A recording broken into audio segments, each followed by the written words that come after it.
Mary. And Alma. We invite you guys to like, share, subscribe, and comment down below, you all, because we have finally been able to find the Ready to Love episode on YouTube. As you all know, we do not have cable here in Tanzania. I know. Let us know where we can stream it. Yeah, I don't know where to stream it, so we do not have cable, so you cannot tell us to go stream it on own, because you need to have like a cable company or whatever. So it has to be like a Discovery Plus or a Hulu or a Netflix or something. Yeah, so let us know. But yeah, let us know where we can see it. We've been watching the bootleg versions of it on YouTube. Yeah.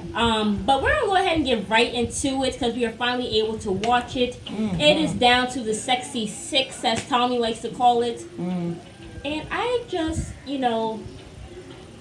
I want to say this as nice as possible. Yes. But it seems like they have gotten some psychopaths on the show this season.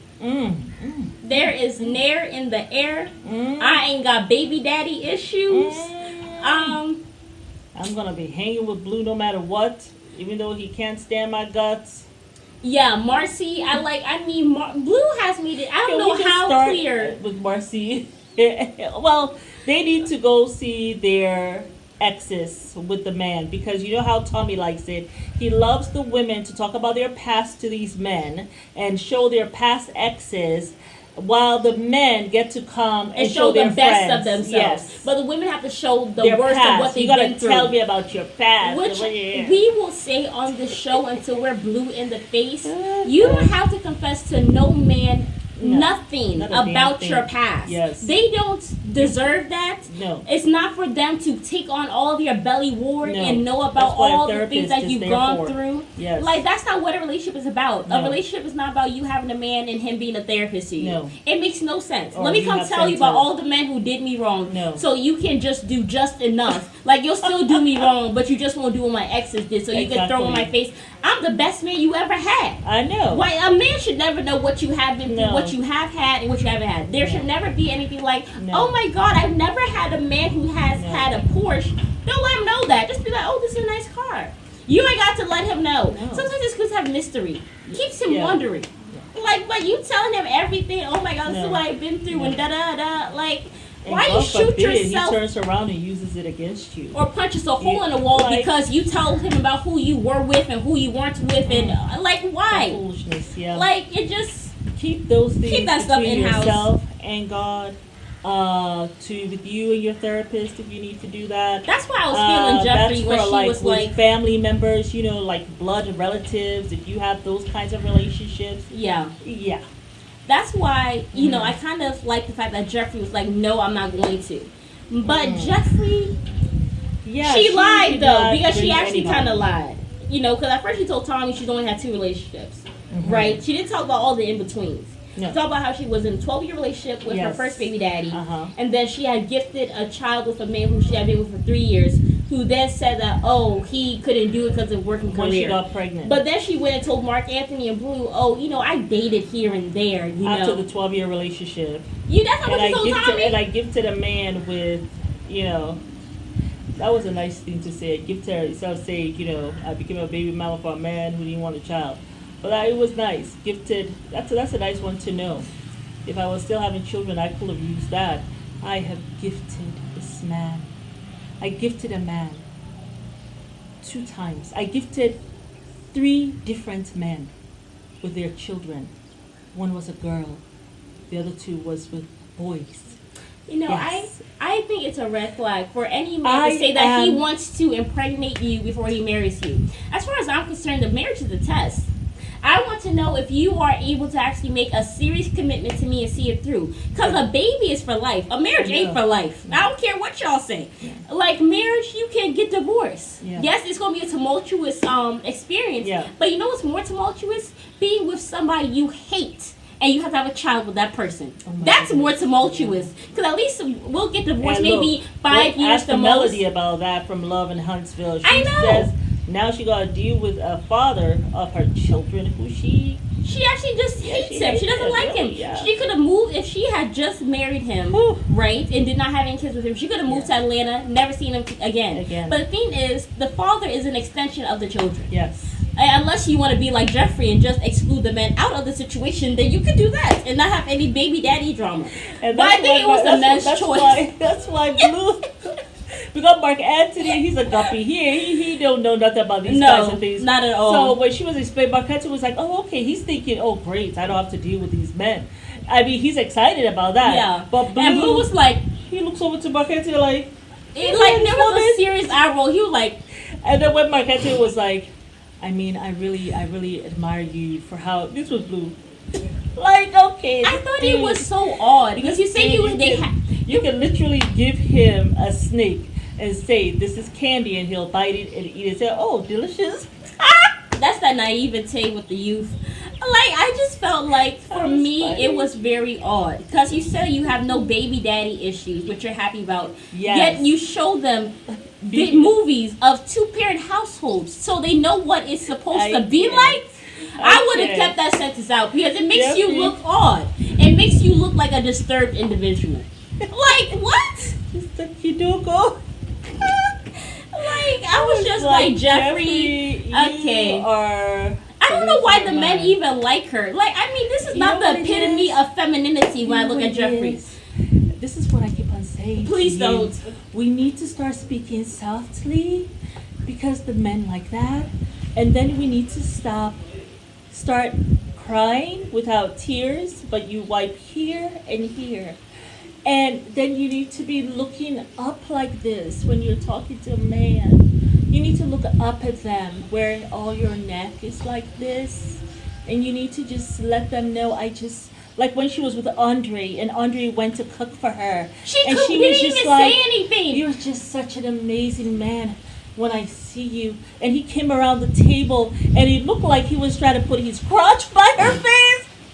And she had to get up quickly to be like, "Oh, no, ain't gonna be me." Like, can we just talk about that date?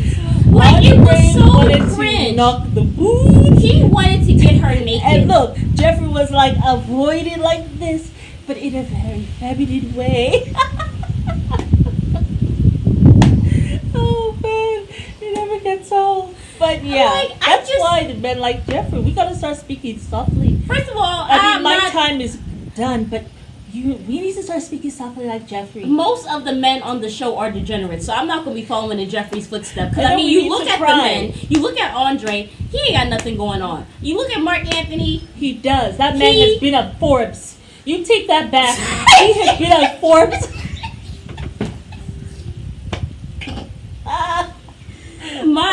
I've been in Forbes. Were you in the back pages and you had one clip? Boy, please. I've been in, listen, Double Twist. Just sit yourself down with your suit that's 3 sizes too goddamn small. I mean, what? I've been in Forbes, bro. I'm like, please. I've been in Forbes, okay? I can get who I want. All right, I'm not bringing nothing to the table just yet.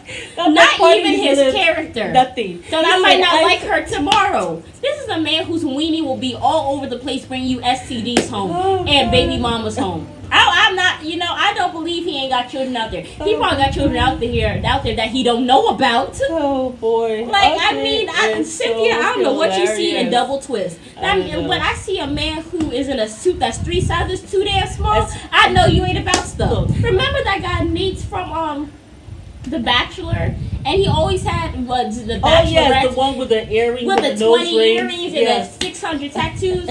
Listen, I remember Nate, and I also remember that guy Matt.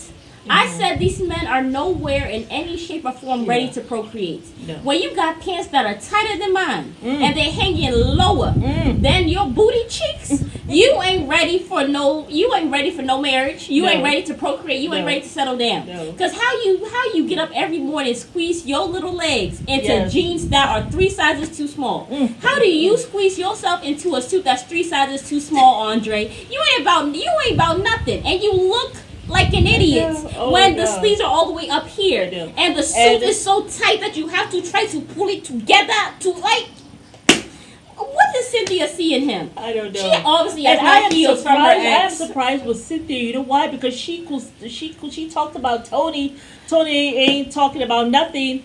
Same for Andre. He's not talking about any. I can't Same believe she for invited him. Andre, Cynthia. Same for Andre, Cynthia. And that man's her ex-son. What's his name? Andre. Well, he got Napoleon syndrome. He's Obviously, like, speak up. I can hear you. it was over right then and there. It was over right then and there. Oh my goodness gracious! And look, and then he started to speak up. And as he sat down there looking up at Andre because he was in a chair that was 3 sizes too tiny. Oh my God, it was too much. I felt bad for Cynthia. Yeah, and then what's his name? Anthony. I thought he did well. I thought he did well, but my thing was I did not like him saying to Cynthia, "Give him my numbers because I ain't going nowhere." I mean, I guess he needed to put the guy in his place or whatever, but I mean, I felt like I would have felt better if he had stayed the course with her through the thing and not left, because that to me shows protection of her. But when he left with the ex, you know what I'm saying, that's acting this way, and you left, and then you tell her to give your phone number, like now you're giving me extra stuff to do, but you're leaving me here with the ex. I would have just stayed there until the ex leave. Like he gotta leave for the day. Or I could say, hey, I'm sure you guys want to talk through it for a few minutes. I'm gonna go just down the street. I'll be right back. Give them 20 minutes and come back, just to show that I'm here to protect her. That extra like going the here. mile. Exactly. I just don't know. So, I do like the fact I was that like, I thought the way he handled it was very manly. As far as I was concerned. I thought the way he handled it and the way that he kind of, I don't want to say put the ex in it, well, kind of put him in his place. Yeah. I thought what he did, I thought it was very attractive, and I thought he handled it very well. I think the only thing is he probably should have stayed. But also, I don't know if he's at that point with Cynthia where he's all in and he wants to really go that extra mile and that's for what her. He did not that's show. What it is. But it does show me that he is interested for sure. For sure. He's interested in her for sure, and he is willing to hold his own. That's why I felt it showed. Yeah. My opinion is he could have just been like Andre and just been like, well, F Sin and F him, and I'm just going to be acting the plump fool. Right. As far as I'm concerned, Andre showed his whole booty cheek, the left and the right, and did not care. He said, I got to go by. I was on for it. He didn't even say bye to Cynthia. I was on for it. I know. Did he even hug her? I don't think so. I think she was still sitting down. He didn't even say bye. But neither did Anthony. He didn't go around to hug her. Well, we don't know because the thing is edited. We don't know how long he stayed and how long he didn't stay. We really don't know. Yeah. But I think he probably left. My thing is, he didn't even look her way, but he did look. He did not look her way. Yeah, Andre didn't. He said, Andre didn't look her way. Anthony said, let her give you the number because I'm not going nowhere and stuff like that. But I didn't see him as he got up to make that round to come and hug her. Well, that's the editing in the show I'm talking about. Yeah. So I don't know. Yeah. I have some hope for Anthony, but what I have been seeing with the women, I think he likes Mercedes more. I don't know. He didn't really do that much. But I don't know if Mercedes is feeling him, but she's feeling Mark Anthony. You know what I realized with all the women? Because all the women brought Anthony, except for Jeffrey. I think that all the women know that really they should be with a guy who is more stable in terms of money. He's a nurse practitioner. Who's not only just stable financially, but also mentally and emotionally. Someone who's actually serious. Mm-hmm. They know they should probably be with a guy like Anthony, but they're still playing Russian roulette. Like they like Anthony, but he doesn't give them that little kick that these guys that they know really don't mean them any good do. You know what I'm saying? So it's kind of like they're still playing with, let me go here because I know it's better for me versus I want to go here. I know it won't last, but I really like him though. Yeah. And it's like, I don't know, I just feel like they're kind of playing with good guy versus bad guy. Yeah. Almost. Because I mean, really, Cynthia wants Andre, but he ain't shit really. And I mean, really, Sue likes Blake, but he ain't crap really either. But that's who she want to be with, the man who don't like black women, who also don't like you. No. But she brought Anthony because he's really the better choice. You know something? I don't even know if Blake likes people. There are some people on Earth who they prefer to hang out with their animals or but they just cannot stand hanging around people. There are people who actually don't like people. Why the hell are you here? I mean, I'm telling you, there was a time in my life where I couldn't stand people. Like, I just rather be alone. Yeah. I couldn't stand people, women or men. But there are people who this is their normal. They're like loners. You know what I'm saying? I don't think he likes Sue, like, at all. No. And I don't think, I can see him being friends with Sue. Like, I don't even know if Blake has friends. I don't even think he will see her as a friend. I don't know. I don't know why, like, Sue Blake obviously seems to me, is a smart girl. She is here working on the Shanquella case. I know. We saw her with Ben Crump and everything. You, Attorney Robinson. Obviously, you're a smart woman. Yes. But you making some horrible choices in love department. So I don't. She might not, because she says she really respects the viewpoint of her ex. And he told her. She could say that all day, but she might end up just kissing Blake and being his girlfriend. I mean, really, he's an ex for a reason. Because when she was even talking to him, she's there making googly eyes. But this time around, Blake, he came for the kiss. So maybe are we giving him a cookie for that? I'm trying to give him some cookie for the sake of Sue-Ann. Because Sue-Ann, get the hell out of there and use your common sense in your love life. My God. Oh my goodness. Maybe she's warming Blake's icy heart. What is she, a frozen pizza? No, she's warming her way around his heart. And maybe he's beginning to see her for who she is. Please don't make me choke on my water. Please don't. Don't do that. But, I mean, really. Yeah. Who else we got to talk about? Okay, we don't talk about Sue-Ann. We talked about Cynthia. We talked about Jeffrey and her foolishness. And we have to Massey. Blue don't like you as far as he can throw you. Yeah, Blue already said he met with her. He actually did not like her. I don't think Blue has anyone. How did she not realize that this man does not like her? I think she kept on giving him chances, but he has said he has many opportunities. He does not like her. He has actually said she's not his cup of tea. Well, he didn't tell her to her face. No, but she's still giving chances. My thing is, if I keep on giving a man chances and he keeps on like avoiding them like the plague, I'm not going to continue to embarrass myself. And he never calls you. You're the one who has to call him. He's letting you know. He's not into you.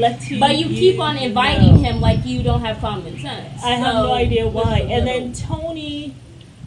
Okay, Marcy. Oh, let's talk about Nair in the hair. Oh my God, Morgan. Let's talk about Morgan. This girl, I thought she just put the Nair in the hair in the shampoo bottle. No, she actually would sit down every night and rub his hair with the Nair. Wow. And you know what? I think Tony was probably getting hard under the table. Yes. I think he likes that. He likes crazy. And I think his friends know that he likes crazy. Yes, he does. And I think he was even more turned on by that. I think so. And then also Lyndon. And then also Morgan. We didn't buy your story because how he tried to tie you down. I know he tried to tie you down, and you said no, and he was sweating you and all that stuff. But then why would you put Nair in his hair? Exactly. That means you were upset with him. You really liked him more. Like Tony said, you liked him more than you were giving out. Your actions don't match your words. And they have not ever since she's been with Tony. Yeah. Like even Linda saying, I like Morgan because she chill, I'm chill. You're talking to the wrong damn person because she's anything but chill. But then we see the preview where he's like, I don't know, with her, probably a little crazy. I don't know about that. My thing is after he introduces her to the friend. She's only chill with you, Lyndon, because she actually don't want you. You are a pawn in her sick little game with her and Tony. But I love the fact when his friend asked her, "What's your 5-year plan?" She said, "My 2-year plan. I got a 2-year wife plan." Me, please. Wife me. The friend was like, "Yep, that's the woman he liked. He liked crazy." He was laughing. The friend was like, "Man, he go again with these crazy women again." Tony, he ain't got no damn sense. Like, he was laughing. He's like, "That's your plan?" Like, he was dying with laughter. Like, he's so used to Tony doing these shenanigans. It's not even funny. Probably. So the last one was Mercedes with... We didn't really see much of that date at all. No, and the friend did not like Mark Anthony. I thought it was Anthony the friend didn't like, but you said it was Mark Anthony. Mark Anthony, he was just talking about me. I know, that's all I could hear. I, me. Yes, you have to be good for yourself first, but you don't go and say that to somebody that you potentially see a future with. I know. That's what you give yourself as a pep talk in the morning. Even Mercedes was like... Okay. But you're not talking like that when you're with Jeffrey, because you have to be the man. Exactly. Well, because she comes with that energy. That fake ass feminine energy, I don't buy it.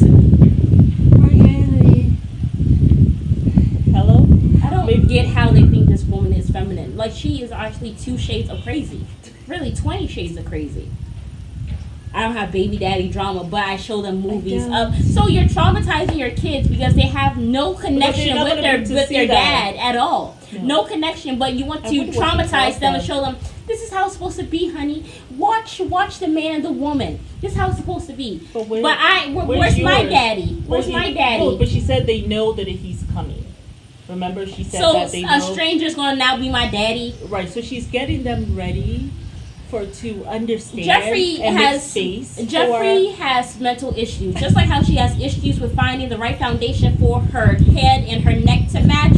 She got mental issues, and she don't need to be on the show. She always needs some healing, and she need to figure out what her lie is. You know, I don't know if Jeffrey actually.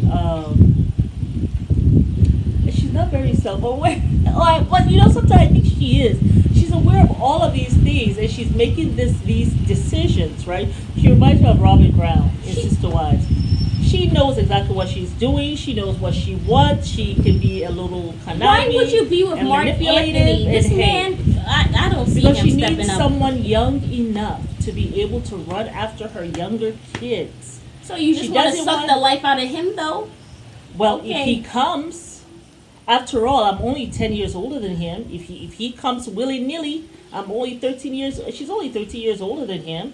So if he comes willy-nilly, hey, let me enjoy the youth a little bit. I'm just getting to my prime, my sexual prime. Let me enjoy him, get married. He seems to be energetic. He's young. That's what she needs. She needs a young man to help her with her 3 babies. And... you know, and also to be able to satisfy her. And and he actually, maybe that's what he's looking for. He's looking for an older woman where he can say, yes, I am responsible, who can teach him how to be responsible. So it's like a win-win. Hot mess. But I'm telling you, I will not be surprised if they go the distance. I will actually not be surprised at all. Good luck, brother. It's Mary and Alma. You want y'all to like, share, subscribe, and comment down below.